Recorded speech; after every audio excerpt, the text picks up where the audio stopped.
vsi enega mestnega svetnika, ki je zbolel za COVID-om, vse mestni svetniki.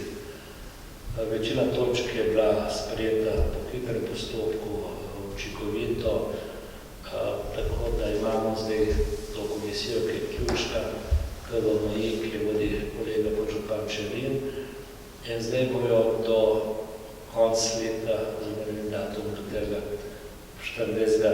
imeli časa vsi mestni svetniki in svetnice, da se upišejo v vse te odbore, ki so še odprti, komisije, skupaj odbore komisije 19. Potem bo služba, ki to vodi skupaj z kolega Čerinom, opravila matematični izračun, komu kaj pripada, od članov odbora do predsednika odbora, in nekako računamo, da bo te odbore pripravljene za prvo sejo v januarju mesecu. Ta seja v januarju mesecu ima nalogo, da potrdi odbore, kajti brez odborov ne more nobena vsebinska točka iti na sejo mestnega sveta. In zapravo prva seja mestnega sveta, ki bo določil vsebini, bo v februarju mesecu. In jaz ne pričakujem nobenih držav pri teh oblikovanih odborov, konec koncev, kot včeraj glasovanje bo včeraj tajno, tisti, ki je dobil največ glasov, pa če bi imenovali, mi smo svoje člane ohranili razen enega, ki ga ni več. Dobili so še člane v komisijo 3 Gibanja Svoboda, 2 SDS in enega Levica. Tako da je to zaključeno. Jaz sem se odločil, da bom predstavil danes na prvi seji včerajšnji, na prvi včerajšnji seji novega podžupana.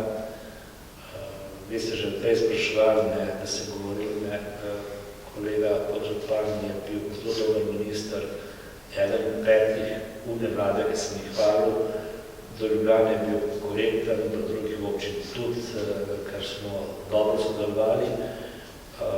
V tem trenutku še nismo se odločili za delitev vseh področij, ki bo pokrival, pa zdaj kar podrugujem za začetek, da so grejene šolstvo in pa digitalizacijo. Zakaj govorim zaenkrat? Ker je odvisno od tudi novih imenovanj, ki se bodo zgodile, je tudi odvisno, kaj se bo zgodilo drugi teden v državnem svetu. Še vedno mislim, da je Derceve, ki je tudi odličen podžupan, pokazal za svojim delom v teh zadnjih 2 obdobjih, kako si on domišlja delo.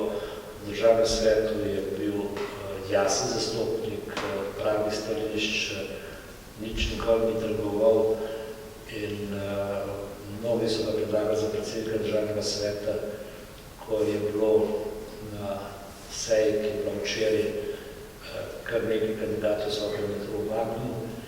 Zdaj ne vem, ali bo tisti, ki so že kandidirali, še naslednji še spet kandidirati, sicer pa pravim, čeprav bi rada, da se ne postane tu v mestni pravi,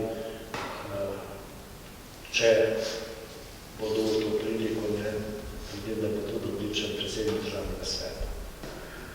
Toliko o te z moje strani, mislim, da se bo pošteno sam predstavil, kar je dobil že svojo pisarno z jutrišnjim dnem, ko da imamo Gorjano, da kje sedi, nekaj zvolje postavljeno.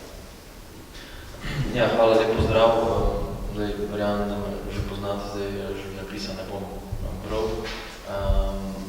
Sem na voljo za vprašanja, tako kot sem že povedal, prvič, ko se je ta ideja pojavila, oziroma s katero sem soočen, sem počaščen, da je župan Janković povabil ekipo. Ekipa je izjemna, rezultati tudi, tako da to je zame velik izziv, vse je tudi priložnost. Sem pa na voljo za vprašanja, da ne bom dolgo vedel.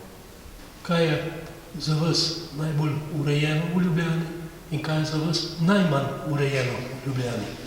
To pa še me zanima.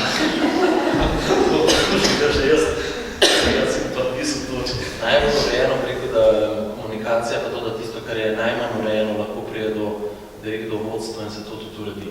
To je z terena. Tudi od ljudi, ki niso bili zadovoljni z odločitvijo župana ali pa mesta, ampak to, da so lahko prišli in dobili pojasnila, to je pa neprecenljivo. Tega drugod tako ni. Zdaj, kaj je najmanj urejeno? Gledam to, da so me na zadnjem ljudi napeli zaradi nepravilnega parkiranja za 15 minut v kratkih hlačah sredi novembra. Bi rekel, da parkiranje, torej možnost parkiranja v nekaterih delih mesta ni idealno. Jaz sem svojo težavo rešil drugih 15 avtomobilov na istem pločniku, ne? Tako da je pa to na srečo področje, ki naj ne bi padlo name. Zdaj lahko kritiziram. Šolstvo je pa izjemno, tam nekaj. Bom jaz postavil vprašanje, kaj pa za vas, novinarje najbolj reno, pa najbolj, ker se mi to zelo dobro vprašanje. Jaz priznam, da bi bili pomagali, ta klip in preberem nekaj, oziroma preberem, da bi poročilo, ki je pribil. Ker več ljudi več ve, ne, mogoče to, kar prav, kolega Boštjan, da dajmo kot igrad, je bil tem mesecu 2 dni, torek in sreda, ker je bilo to prijavljeni. Torek je bil izjemno operativen, sreda je bila pa obisk, tak ne, brez konkretnih vprašanja, ampak glede parkiranja, zdaj, če se to rekel, ne, mi nismo stali 200 000 avtomobilov, ki so v lasti Ljubljanča, mislim, da si že stopi vsak dan, to parkirišč Ljubljano ne prenese, ne more prenese. Na noben način. In govorimo o teh naseljih, ne, tam, ki je pločnik uprav za parkiranje, ne, pa dodamo lahko Jaršek, pa dodamo Štepansko naselje, pa dodamo Frožine, ne. Časih, ko se vede naselje 30-40 let nazaj, ne, en avto na 2 stanovanje. Zdaj bo vsako stanovanje, ne, 2 pa 3 avtomobile. In je to zdaj rešitev, ki je težko, jaz še to pravim, da kljub vsem, ki razlagajo nevladnikom in drugi skozi samovoljno kampanjo, mislim, da je najbolj učinkovito, če mi spravimo avtomobile na parke drajne in pa pod zemljo, garaže pod zemljo.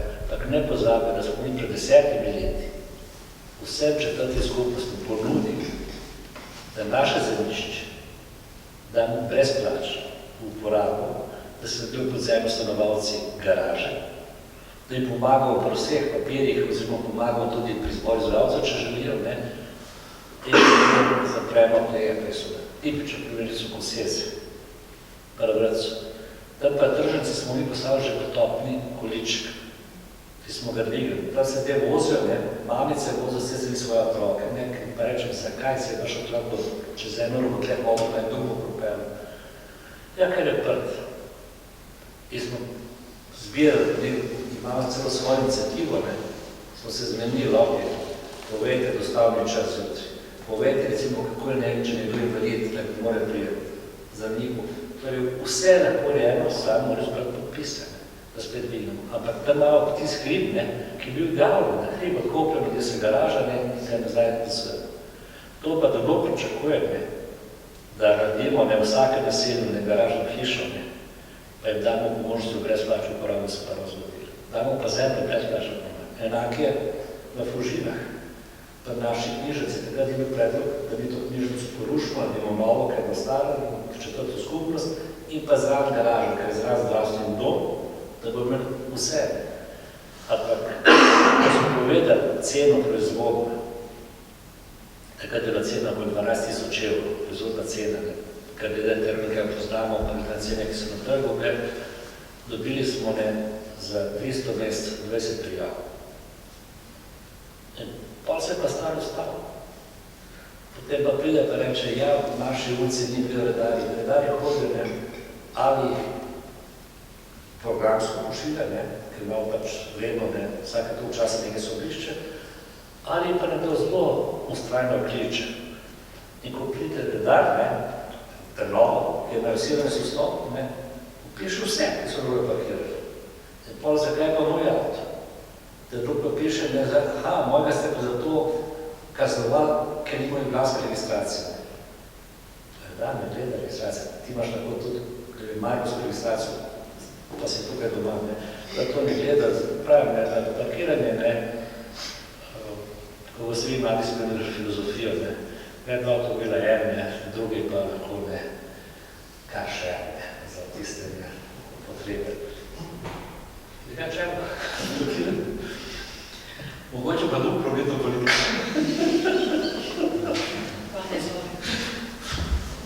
Kakšne so prioritete mesta pri digitalizaciji? Torej, s čim se boste zdaj najprej ukvarjali, mogoče tudi kakšne so kaj dolgoročne načrte mesta na tem področju? Zahvaljujem. Ja, to se želim povedati. Vedno bilo od mene neodgovorno, da komentujem o čem ne poznam, to ni moja navada. Torej, najprej analiza, sinteza. Pač, dajte, ni se digitalizacija rodila s tem, ko sem bil imenovan, oziroma ko me je župan Janković zbral, moram pogledati, ljudje so na tem že marsikaj naredili. To se pa še kaj da, oziroma me bodo že zapregli. Ampak, treba povedati, hvala za ta prijazen odgovor. Že 2 leta teče ta proces digitalizacije. Mi bomo zdaj že s 1. januarjem zamenjali ta Nofarac, kjer ne funkcionira, potem je ta kadrijska večina občin uporablja. Imamo skupino, ki je pri nas sestavljena kolega Arjana Beljaka, ki vodi naš sektor za informatiko, potem kolega Južnič, ki je na holdingu ne vodja tega, ker ko govorimo o digitalizaciji, ne govorimo o mestni pravi. Mi govorimo praktično, povezavi s tega, ker konc koncu isto vprašanje, ki se pojavili v Bogi snagi, potem je naš Matej Cerar tu in pa bivši njegov predhodnik na tem področju na Ministrstvu za javno upravo. Tako da pravim, teče, razpisi so odzuni, zdaj je pred izborom ta drugi krog, kdo je prišel v zadnji finalni zbor in prišel je pravi čas, tako da se bo v gospicu ta teden, srečanje in se bo seznamil s tem ugotovitve. Poleg teh naštetih so še vse veliki, kjer morajo povedati, kaj potrebujo. Jaz, ker sem tam, po mojem edino uporabljam računalnika, da to vam še vedno povedal, mogoče še začel uporabljati. Ker je osnovni cilj, da je bolj prijazen tako vodstvo mestne občine, da lahko gledam vsak podatek, tudi finančne, pa bomo rekel cesto, ali pa bomo rekel spet parkirne, ker predvsem pa občanom, da vsak občan lahko najde tisto točko, da to ni nek fakultete, da možemo iskati naprej do svoje točke oddaljne. Mi imamo ogromno rešitev, ogromno pripravljeni so del gor, takih pravi težko najdete in se te je predno teh kompleksnih zadev. Predvsem pa treba, pa možem biti let. Če sem tukaj dodati, župan je rekel, ta pa naslednji teden, sem na to, kako on deluje, torej ta teden. Ampak jaz se zavedam pri digitalizaciji stvarno ne to, kaj tehnika omogoča vse, ampak predvsem kakšen je legacy, pač podatkovni odprej, kakšna je možnost, kompatibilnost, komplementarnost aplikacij pa novih rešitev, pa kaj so ljudje pripravljeni sprejeti, preizvajati. Zelo pametni telefon, 5% funkcij uporabljamo, 95 je tam, pa veliko bi mi olajšalo samo, ne vem, ali pa nisem motiviran in uporabljam. To sta dve, rekel, zamejitveni točki, ki določa, da verite ne to, kaj tehnika omogoča vse praktično. Še kakšno vprašanje? Izvoljevanja. Kako je pa z drugimi župani? Četvertica, ki je bila do zdaj razum gospoda Crnega, ki je že odprto, ostajajo, torej gospod Koželj, gospod Ficko, pa gospod Čelin, pa kako je predvsem z županom iz vrst Gibanja Svoboda? Ne vem. Kaj ne sprašujete, če bi bil vedno... Vi imenujete? Ne, jaz sem rekel, to bom dramaturško, ne bom predstavil vsako res konferenco enega. Kar se tiče profesor Koželj, to so že povedal, to lahko še enkrat ponovim, je pripravil svojega naslednika, profesor Žindašiča, ki se bo ona pa se bo se zmenila, kdaj bo ta primer predaja. Mene profesor Koželj do konca mandata z nami najbolj vesel, ker ne se pa izjemno verjamem, da danes je predstavljeno, evo, prva točka kolege, ki je bil tudi podžupan Koletnik, so bili 3 mostovi na Malem gradu. In sicer eden je klasičen, to je ta betonski, Petrska, ki prihaja na Darjansko cesto, čez Vitaco, no, ta 2 sta na Malem gradu, en iz Trnoga na cestu 27 Mokrški, potem na Viču, Lesena. In zelo zanimivo je bilo, da kolega Čerin predlagal, da bi bila ta 2 lesena mostova ista, kot je že v pošti na Malem gradu, ki je poželjka take, da bili te poželji veriga mostov. Kaj se bo odločil, ne znam povedati, ampak Čerin ostaja, njegove naloge so tokrat razširjene s tem, da pokriva vse odnose z listami, strankami, posameznikom, mestnem svetu, zdaj je kar 11 umevnih dela. In v moji odsotnosti, res, da sem malo odsoten, javna domnišča, kolegica Ficko ostaja, tako da se odloča. Kar se pa tiče teh druge vprašanja, pa počakaj.